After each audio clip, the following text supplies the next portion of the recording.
If you're in the UK and coach a sport or physical activity, you might want to stick around to see what's happening to coaching qualifications.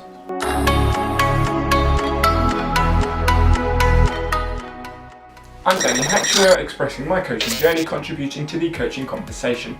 If you don't know who CIMSPA are yet, I suggest having a look at my previous video as I explain all about what they are, who they are and what they're going to do. In this video what I'm going to do is talk about the coaching standards that they suggest in their coaching matrix. If you want to try and keep up to date with all the work that CIMSPA are doing, I suggest following them on social media, Twitter page, they seem to be quite active, and Facebook.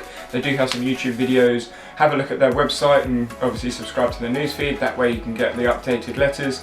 And then the membership, as I explained in my previous video, they have newsletters and magazines that come out, so make sure you keep an eye on that. If you do want to, subscribe to this channel because I'll be posting regular videos to try and keep everyone updated with the developments of CIMSPA and how it's going to work, from what I know. So the standards matrix, very briefly, CIMSPA have a standard matrix for all the professions and roles that there are within the sport and physical activity sector. So what I'm going to do today is go over the coaching standard within the CIMSPA matrix and go over all the different things, roles, responsibilities, knowledge bases and skills that CIMSPA are expecting all of the coaches to have or know to some extent. Fair warning, this video is probably going to be quite long, so what I'll do is I'll leave some timestamps on the screen now so that you can see all the different sections, so if you want to skip to one you can. First I'm going to show you how to actually access the standard for you to look yourself. So when you go onto the CIMSPA homepage, you'll see all of this. What you're going to do is you're going to go to standards, very simple, scroll down to the bottom, professional, standards, library, we're going to go on coach, first one, scroll down, download the document, and there it is. So what I'm going to do is briefly go over some of the stuff that it's saying in the document and then have a chat about it afterwards to actually what it could mean, what it might mean, and my thoughts on it. This professional standard outlines the role and scope of a coach and the essential knowledge and skills that are needed to meet the requirements of the sector's minimum deployment standards.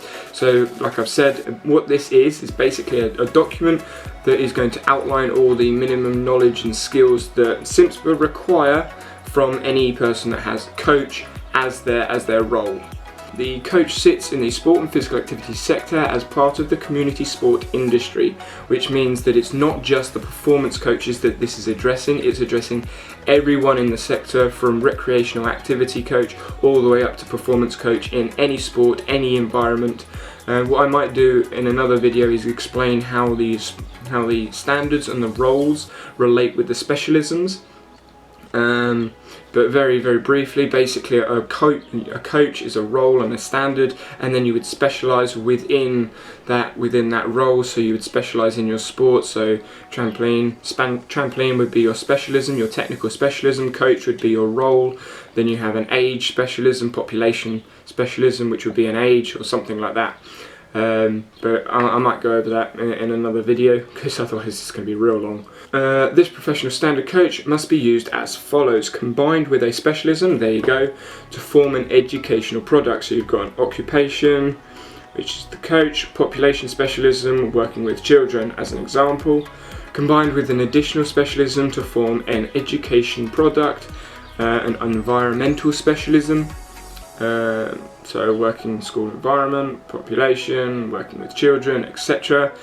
as a standalone product that can be completed as continuing professional development, working with secondary school children. So again, this is the professional standard, so this is what a coach needs to have a coach standard role. The specialism will then allow you to specialise within your areas. So getting the standard gives you coach as your profile, and then your population specialism, your environmental specialism, technical specialism will allow you to specify into whatever specialism is. So your coach would be the big role and your specialism would be your sport, your environment, people you're with, etc, etc.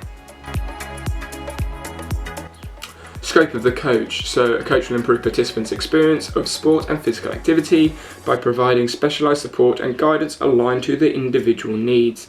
I think I mean, this is fairly self-explanatory to those coaches that are quite effective or have been experienced, but some coaches that are out practicing and working, that have done qualifications, maybe haven't done any CDP, or just didn't know to start with. It's about experience and keeping people active, not just about getting them to be the best that you think they should be or could be. Yes, they could have massive potential to be Olympic standard or world-class standard, but at the end of the day, if the individual isn't having a good experience within the sport and they are struggling to be involved, then burnout is likely to happen. And there's loads of research on burnout within youth sport, long-term athlete development, another topic of conversation. But this is what the scope of the coach and what their standards are trying to push. The positive experience and long-term activity within sport or physical activity. So we'll look at the first couple of points. Coaches can and do have an inspirational effect on individuals, groups and communities. Similar to what I said, coach has a huge role in keeping people engaged in physical activity and sport. So try not to abuse the power, basically, is what they're saying, from what I can see anyway. They lead the planning, preparation, delivery, continuous evaluation and review of a series of sport and or physical activity sessions. Even though this is one point, there are so many things that you can look at in this. Planning for who, planning for what, planning how. For every session that you're going to do, are you turning up to a session and making it off the cuff, or are you planning with a goal in mind, an individual goal in mind, a team goal in mind, etc. Preparation, again, do you have the facilities? What equipment do you need? How long is the session going to be? That sort of stuff. Delivery, that's typical coaching delivery. Continuous evaluation, so when you do a session on whatever it is, passing, shooting, a specific skill, evaluating the session, going, did that work, didn't it work, and then reflecting upon that, again going back to reflection and how you can improve or disprove or move forwards as a coach, as a profession, and whether the individuals enjoyed it. Did that session suit that set of individuals or not? And review, again, that's part of the reflection. So even though it's one small point, there's a lot of stuff that it encompasses. They ensure the culture and environment is designed to meet the participants' welfare needs and allow them the opportunity to achieve their goals and meet their aspirations. The participant's development as a person is central to the coach's activity.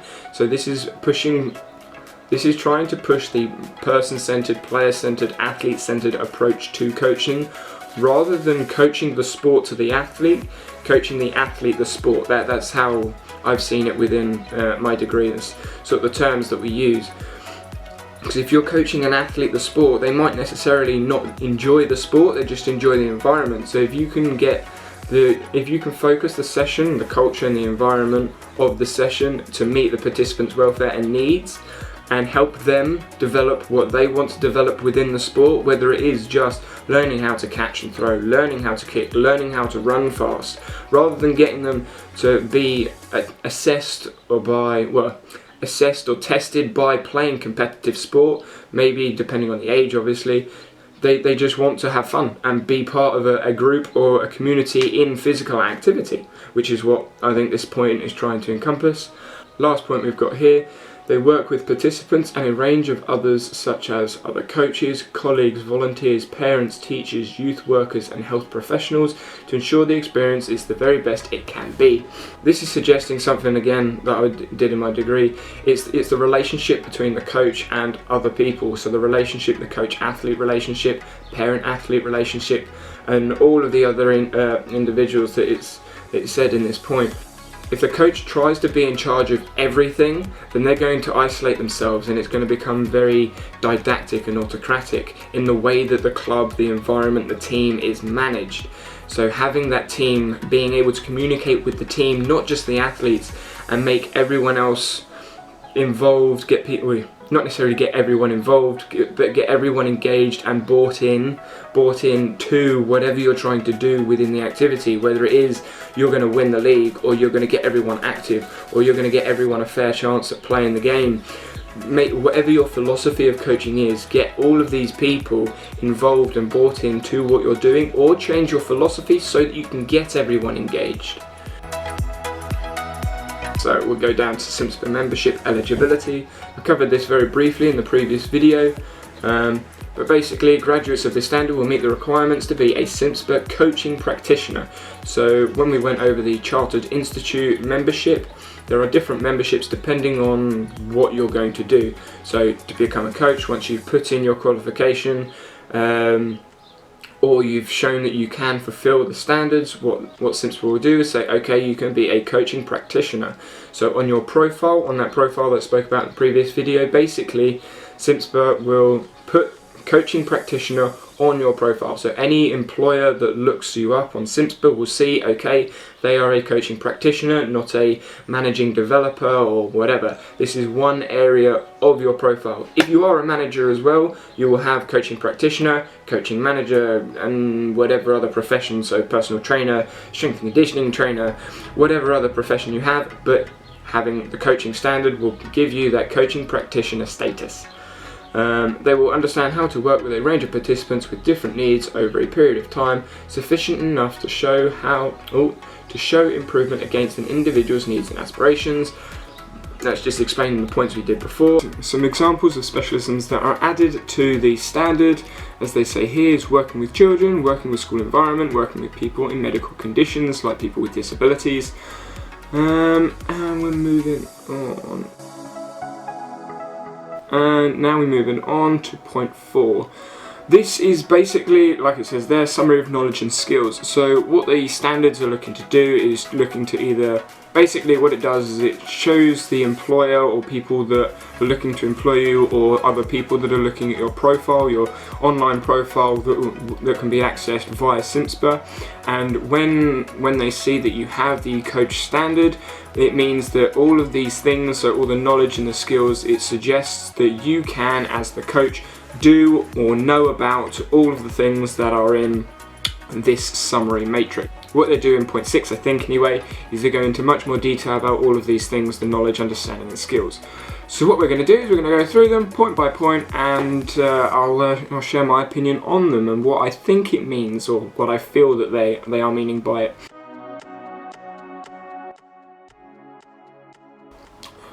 So what we'll start as the topic, maximising the participant experience.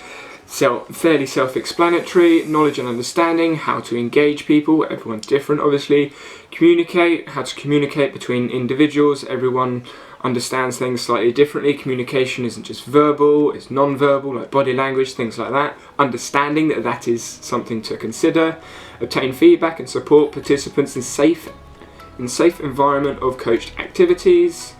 How to have a participant-focused approach to coaching. Again, goes back to one of their points that were previously mentioned, talking about the coach-centered focus rather than coaching because you want to get your qualification, you want to get your assessment, you want the team to do well. You're coaching for what the individual wants, maximising their experience. How to maximise the participant experience through understanding their needs to support participant retention. So that's understanding the needs of the individual, again focusing on the individual rather than yourself as the coach or the assistant or the parent. So if the parent wants them to compete at a high level, your focus as a coach, what these standards are suggesting, is to focus on the support to support the participant rather than what the parent, the coach, the team want. It's focusing on what the participant wants and their individual goals. How the customer service elements combined will lead to the overall participant experience. So that's putting it all together really. Skills. Create positive and lasting first impressions. I think that's partly to do with interpersonal and intrapersonal knowledge of yourself as a coach. Like I've said, I think in another video, if not, I'll make one soon. But I'm linking to what effective coaching is, a very broad view of it from Coate and Gilbert suggests that interpersonal and intrapersonal knowledge is important. And first positive impressions and lasting impressions as a coach, obviously is fairly important, but understanding what that means to each individual as a coach. So it's a skill, it's not something that everyone can do.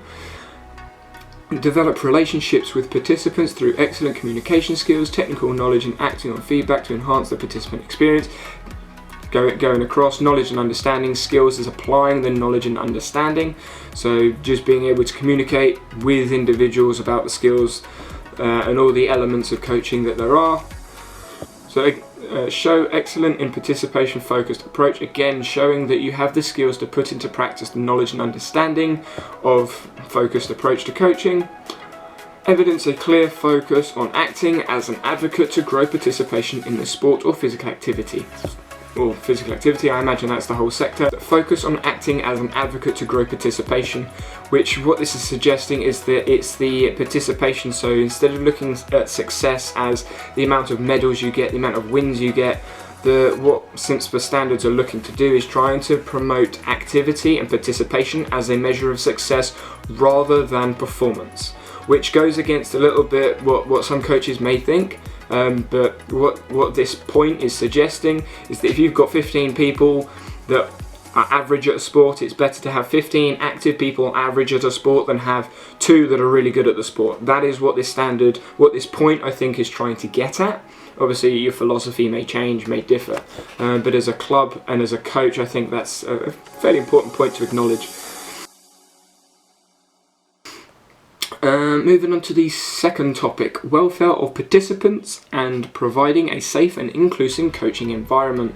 These two topics sort of support one another because maximising participant experience, obviously if the environment isn't very safe and it's not inclusive, then their experience I imagine would probably be less than if it was, therefore they sort of go hand in hand. So knowledge and understanding, how to understand the welfare needs and positivity.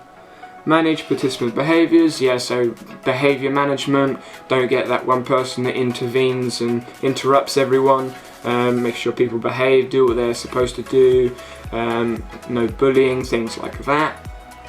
How to prepare safe activity areas and how to safely set up, dismantle and store equipment. So some sports will be more focused on this than others. So for me, trampoline, if the trampoline isn't set up properly, then that's this point, this area to safely set up equipment and put down equipment. Things like football, if you are playing or doing a session and you're in a caged area, like an ATP pitch or something, and you're running to the end for whatever reason, making sure that the area is safe so that if people do run, they're not going to run into the walls, run into the fences or anything like that. Common sense is what I would say. So the skills, organise own work tasks alongside colleagues to ensure a positive, safe and inclusive learning environment. Again, that's just putting this knowledge and understanding into practice. Ensure participant welfare needs are met and ensure the positive management of behaviour. Again, putting all of this knowledge and understanding into practice, making sure that everyone is safe and the welfare is kept. You're probably having a welfare officer and communicating between yourself and the welfare officer to make sure that the environment for the youths or the adults, because they're both needed, is appropriate. Demonstrate the ability to deliver dynamic risk assessments. So as you hopefully you are doing as a coach, you've done appropriate risk assessments for the activities and the sports you're doing, so that if something does happen, you've planned for it, or you've at least acknowledged that that is a risk. So looking again, safety, if you're in a hall, if it's wet on the floor, clearing it up. It's normally covered in like NGB level 1 qualifications anyway, but it's there as a standard to make sure that you do know that that's what you should be doing. Topic 3, the coach and their role within an organisation and sector. So how to provide and work under appropriate supervision and within professional boundaries. Again, just trying to be a professional and knowing your place and your role of what to do. Again, like I say, further down it goes into much more detail into all of these points. I'm just going to overview them now. How the coach's role and responsibilities as a part of a team can support the effective operation of the coaching activity and services. So some of these points are fairly vague in this section. But what I get from this, how the coach's role and responsibilities as part of a team can support the effective operation, is basically suggesting that you as the coach have a responsibility to be in charge of the activity, of the environment, of everything that's going on. So all these other topics and points, you as the coach are in charge of that. You are responsible for that. So leaving the kids to do whatever they want to do, you have a responsibility, a duty of care over them, which is what I think this point is trying to push. Point 3, how to influence and manage stakeholders that support the coaching process. nothing really to say. Acknowledge that stakeholders are important and it is part of your role to support whatever they're doing. Explain why they are coaching, the need to have a coaching philosophy, and the broader impact coaching can have on participants. So understanding what you as the coach, you as the role model in the environment, understanding that what you do, what you say has a huge impact on the individuals that you're with, especially youth. You know, when you look at some of the youth activities, you as the coach could be more of an impact than people at home or people at school. So the child or the individual that you're coaching may see you as a bigger role model than their carers, their parents, their teachers, and you have a big role to play in who they become, who they turn into when they grow up.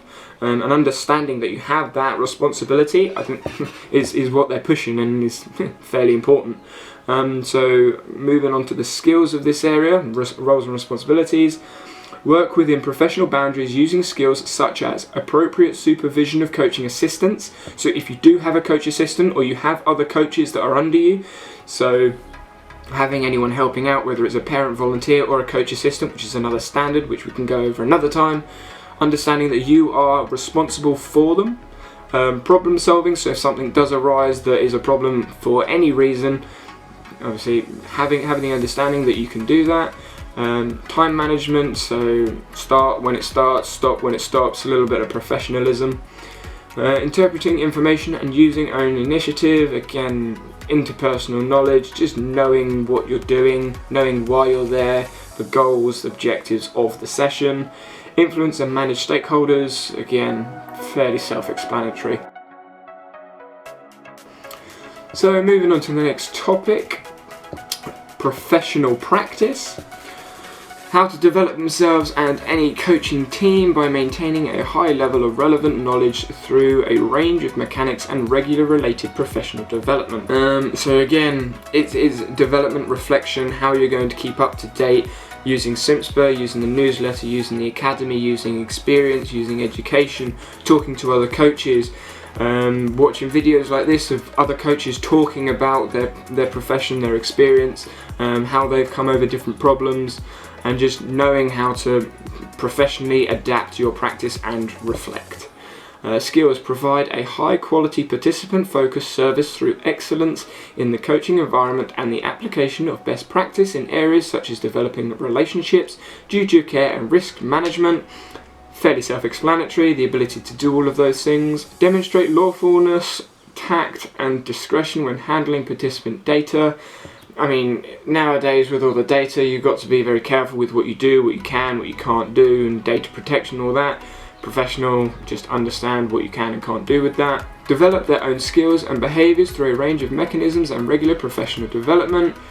Again, just going over reflection and developing as an individual, as a professional. Working with a coaching team. How the various roles and assistants, example, parent or carer, assistant coach, young volunteer, apprentice, activity assistant and non-coaching volunteers, for example, club welfare officers, can add value to the coaching environment. So using all the information, all the people, all the contacts you have within the club, within the environment to enhance the environment of your coaching, basically using what you can to enhance the practice, enhance the session, enhance the club. By using everyone that you have access to. So if parents have an idea, listen to the ideas. If athletes have ideas on improvement, ask for their opinions. Just sticking it out there. Knowledge of skills required and parameters of each role and how to deploy them appropriately and safely in line with policies and procedures. DBS check, yeah. Working with a coaching team, so it's fairly self-explanatory. Again, you can access this like I showed at the beginning of the video if you want to read over it. Some of these standards are fairly obvious, I feel, but it's important to go over them. So your skills, so that's your knowledge and understanding. The skills able to supervise a coaching team to provide safe, engaging sessions aligned to the objectives of the organisation and or program. So you as a coach should be able to supervise the team and what they're doing so that they're not doing anything inappropriate, knowing what is appropriate, what isn't appropriate, and working with individuals to help yourself. If there are loads of people involved, helping yourself by using a coaching assistant to manage the group if you need. Demonstrate diligence in the recruitment, checks, monitoring and support offered to assistant coaches. Again, just being sensible, being logical with when you're hiring, when you're employing other people, you're asking other people to help. When you have a volunteer that's helping, whether there are pictures taken, videos taken, is there, do people want that happening? Can you put it on social media? Do you have authorization for all of that sort of stuff? Plan, prepare, deliver, continuously evaluate and review coaching sessions. This is the bit that I said beforehand, right at the top, that has so many things involved in it. How to plan and prepare inclusive, safe and effective coaching sessions tailored to the needs of a range of participants with the scope of practice. How to plan. How do you plan a session? All the different things that are incorporated in planning the session. Again, it goes into detail down below. I'm sure I'll talk about it in a future video. On different things you need to encompass. Prepare inclusive, safe and effective practice. Again, how are you effective? How can you be effective? How can you be more effective? Just using reflection, working that out. Identify the current recognised national, international guidelines for developing the components of skill fitness in order to increase participant confidence and competence. Again, understanding the national and international guidelines for activity, for developing performance pathways. If your governing body has a performance pathway for the sport, understanding what that is, the policies that they go by, what they look to do. Possibly, obviously I'm strength and conditioning, so possibly load maintenance, understanding how much they should or shouldn't be training. So I know in cricket, I think they have a maximum amount of overs they can bowl in a session because of injury risk. Some sports have guidelines like that, others don't. Make sure you know what your guidelines are in your sports. Identify the technical requirements of skill development appropriate to the coaching activity or coached activity. So I think if you've done national governing body qualifications, you should know to some extent the technical requirements of the sport and of the skills. So in trampoline, I'm using the sports that I know fairly well. Technical requirements of skill development. If you can't do simple landings, doing somersaults is fairly dangerous because you don't know how to land or crash safely as it is. Please correct me if that terminology is wrong for anyone that's trampoline and watching it. But if you can't do a front landing, back landing or seat landing and you're going to do somersaults, I would argue you probably don't have the physical understanding or the safety behind it. So understanding the technical requirements of your sport. In football, again, you're not going to teach them something that's overcomplicated because they may hurt themselves. How to monitor and review safe and effective coaching sessions. Don't need to explain that, I don't think. Plan, prepare, deliver and continually evaluate inclusive, safe and effective coaching sessions for a range of participants. So this bit is literally just applying the understanding and knowledge again, skills. So I'm just going to read through them. What it says: ability to adapt their sessions based on continual evaluation, providing intervention where appropriate.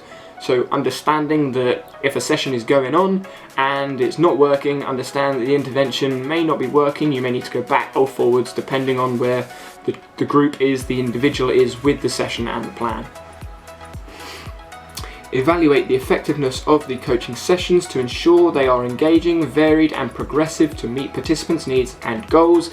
This is tailored in with planning, so if you don't differentiate your ability within the session, the people that can do it will get bored because they can do it.